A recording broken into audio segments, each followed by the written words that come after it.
What Ike Allen and Andy Anderson have created at AVAIYA is what the world needs. Hello, AVAIYA family. I'm Andy Anderson. My partner Ike Allen and I are teachers, mentors, and the co-owners of AVAIYA University. AVAIYA is the creator of over 1,000 books, films, courses, teachings, and other supportive resources. Thank you so much for joining us. Our fellow teacher, Kaszina, is back with us today to talk about owning what really happened in your relationship. Annie is an award-winning author and international emotional abuse expert who has spent nearly 2 decades helping thousands of women and men heal from the trauma of abuse so that they can enjoy a fulfilling life and great relationships.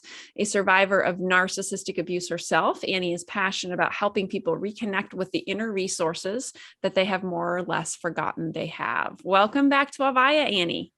Oh, thank you for having me back, Andy. It's lovely to be here again. Yeah, always great to see you. And I'm going to dive right into the first question, which is very intriguing. So when I first invited you to talk about this topic of overcoming betrayal and deception, you wondered whether it was a good fit. So can you share a little bit about why that is?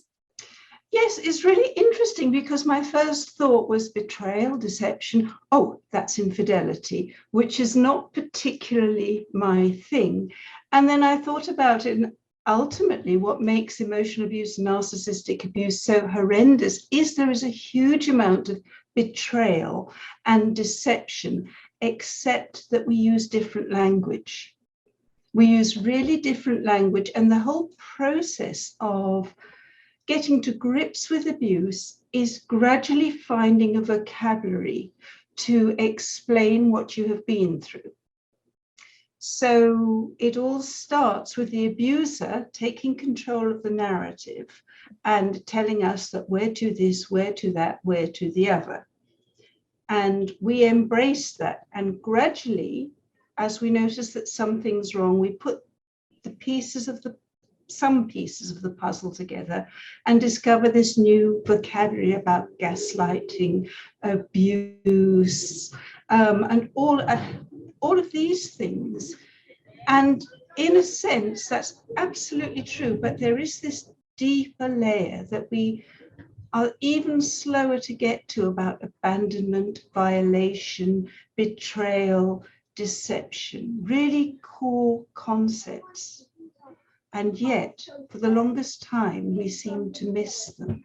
Mm-hmm. Yes. Yeah. Interesting. Yeah. I appreciate you sharing about that and what your first thoughts were when we communicated about this event. And I get that, right. I think when I hear the word betrayal, the first thing that comes to mind is infidelity. I think that's probably pretty common for a lot of people, but it obviously is a much farther reaching word in all the different kinds of ways people can be betrayed. And then yes, with your helping people through narcissistic abuse and emotional abuse and that kind of stuff. Absolutely. There's all sorts of betrayals along the way. And yet, like you said, gaslighting and lies. Absolutely. So is there anything more you can share about how betrayal and deception fits with the narrative of abuse survivors? Yes, I'd be very happy to. And I was thinking about sharing a story from my own experience, which might illustrate it. My husband and I, very early in our marriage, moved to his country of birth, which happened to be a place a long, long way from my home, where I was deeply unhappy, profoundly, profoundly depressed. He wasn't happy either. And eventually, after about 16 months, he agreed that we would return to my country. He was happy there too. So then it was a question of telling his parents, and it was agreed that he would go there and tell them himself, which he toddled off to do. And then when he came back, I said to him, how did it go?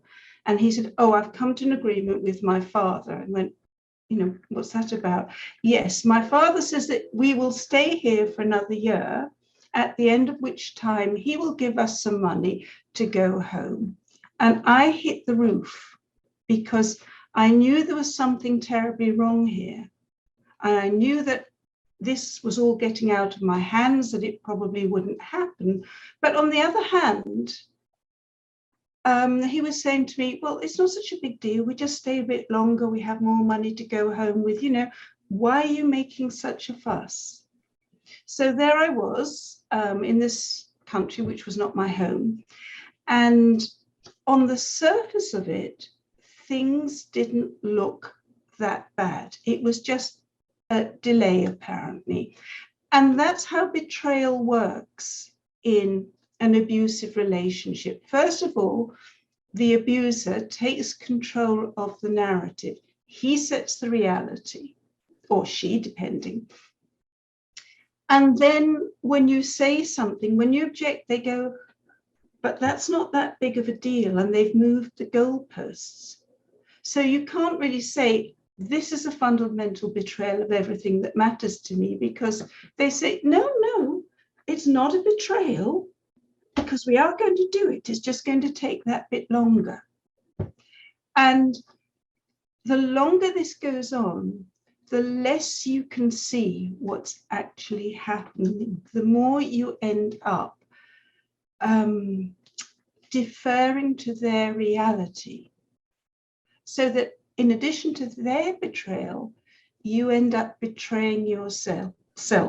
Does that make sense? Mm-hmm. It does. Yeah, that's interesting. Yeah. And I like how you shared that example. So thank you for, pulling from your own experience of your marriage. And yes, I can see how, no big deal, or it's not a huge deal. I'm maybe disappointed I don't get to go home, but it's not a huge deal. We can make it through that next year or whatever. But yes, the time goes on, and, or then more things happen, and more delays and things like that, then yes. And so why, in your experience, does betrayal and deception hurt so much? It hurts so much because we are looking for connection. We're looking to be seen. We're looking to feel like we matter. And what happens is that we are essentially abandoned. We're told that our feelings, our desires simply aren't important, that they don't come into it at all, that you are just there as someone to whom things are done, and you're just meant to suck it up. So it's a complete denial of your human worth, and in a relationship where you're totally committed to the other person. So it's a huge deal.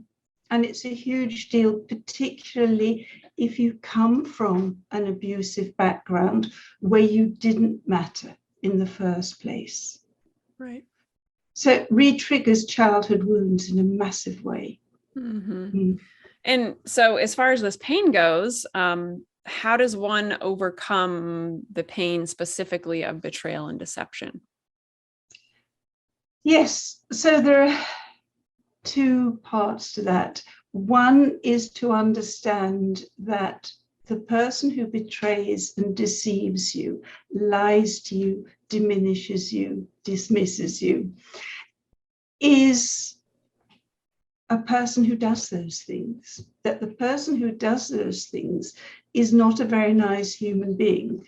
They're a deceptive, lying, unworthy person who has deceived you in the first place into loving them, because they never said to you who they really were at the beginning. So part of it is distancing yourself enough to be able to say, this is not about a lack of worth on my part. This is about a lack of humanity and care on their part. Right. And the other part is learning to value yourself, learning to actually have a healthy relationship and come to cherish yourself, which was something that never happened in people who grew up in abusive homes. Mm-hmm. So it's a huge change. Mm-hmm.